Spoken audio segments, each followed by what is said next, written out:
بعد الجراحة يعني المريضة خضعت لجراحة ثدي تحفظية أو جراحة إزالة كاملة للثدي. الخطوة اللي بعدها إنه النتائج بتاعت العملية دي كلها، الأنسجة اللي أزيلت في العملية كلها بتمشي لاختصاصي الأنسجة. اختصاص الأنسجة من الشخصيات المجهولة برضو، نحن عندنا حلقة معاه وحيتكلم لنا يورينا هو بيعمل شنو.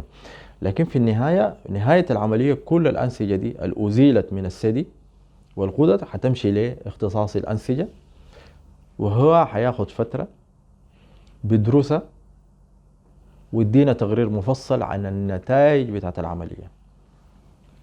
الريبورت ده أو التقرير ده بيمشي للجراح. الجراح نمرة واحد بيقراه عشان يشوف هل يتمكن من إزالة الورم والغدد الليمفاوية في الإبط بطريقة كويسة، لأنه حتى في المشافي والمستشفيات المتقدمة في احتمال إنه الجراح يحتاج إنه يعود لغرفة العمليات ويعمل عملية إضافية.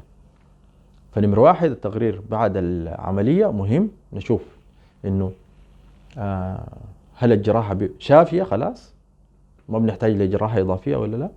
نمرة اثنين التقرير ده بيديني تفاصيل دقيقة عن الورم، حجمه ومواصفاته، وأزيل بالكامل ولا ما أزيل، الغدد أزيلت، عددها كم، المصاب كم، بالإضافة لمعلومات كثيرة جدا جدا. فيها حاجة اسمها مستقبلات الهرمون، فيها دراسات جينية، وكلها التقارير دي بالطريقة اللي أنا قلتها دي موجودة في ناس في السودان بيعملوها بنفس الطريقة بنفس الكفاءة، بدون تقرير شامل كامل بنعتمد عليه عشان نعرف إنه بعد الجراحة العيان حيمشي عليه ياتو خطوة، هنقول ليش شفيت ولا لا في علاجات إضافية تانية.